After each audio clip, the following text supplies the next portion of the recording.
તો જય મિત્રો, જય અમારા ઘરે આવી ગયો હતો અને કૃપા 4 રોટલી જમતી હતી. એટલે કે મારે 4 રોટલી જમવું. જો કેટલું નાનું નાનું બટકું લીધું હોય ને અને પછી ચામાં ચૂપુક એવું કરીને બોર્યું અને ખાઈ લીધું.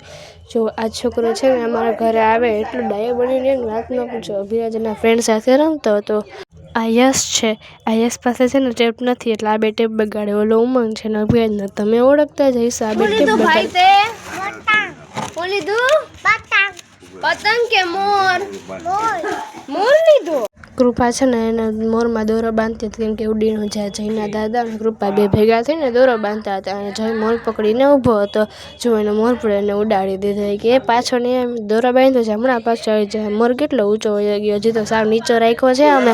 જો મોર નાખ્યો ને તો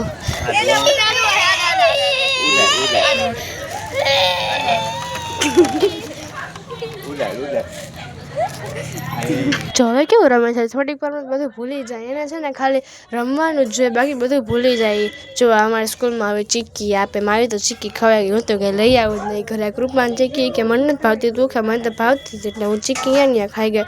અને જો મિત્રો મેં કેટલું બધું લેસન કરી લીધું. લેસન છે ને કરવામાં એટલો કંટાળો આવે ને, પણ શું કરવું પડે યાર.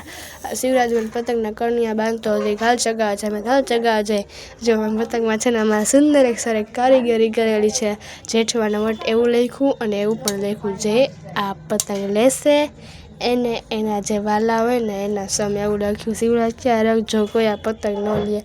મેં તું તો જોઈ લે કોણ લે છે ને કોણ નથી લેતું. જય અને ચીકુ છે ને અત્યારે એના આર્મીની ટ્રેનિંગમાં જવું એટલે તૈયારી કરતી હતી. એકચ્યુઅલીમાં છે ને ખાટલા પાછળ ગરીને બેઠી હતી. જય પણ એની સાથે બેઠો હતો. બે ભાઈ બેન ખાટલા પાછળ હતા. મેં તમે બે શું કરતી કે નથી દેખાતું, બે રમી હે. ચીકુ એના ઘરે છે ને પેટી જે છે ને એની સાથે રમતી હતી. અને જો હું, પપ્પા, મમ્મી બધા છે ને શોપિંગ કરી આવ્યા હતા.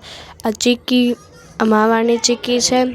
આપણે તલની અને દાણાની બે છે. આ કાળા તલની, આ સાદા તલની, આમ જે માંડવી દાણા હોય એની, બીજી માવાની ચીક્કી. આમ 9 ચીક્કી હતી, જેમાંથી અભિરાજે કાળા તલની ચીક્કી ચૂઝ કરી. પછી એમ પતંગ લેવા વયા ગયા. જ્યાં જોઈ ડગડી ભીર જ છે ને અભિરાજે 12 પતંગ લીધા. 160ના 12 નહીં 20 પતંગ છે. કન્યા બાંધેલા છે એટલે પછી કંઈ વાંધો નહીં ને, કન્યા બાંધો ને. અમને એની એટલી આળસ થાય ને વાત ના પૂછો. અમે ઘરે આવી ગયા. ઘરે આવ્યા ને તો અમને ખબર પડી કે અમારી જે ગાડીને પગ રાખવાનું સ્ટેન્ડ હોય ને એ પડી ગયું. સારું મારું ધ્યાન તો પડ્યું.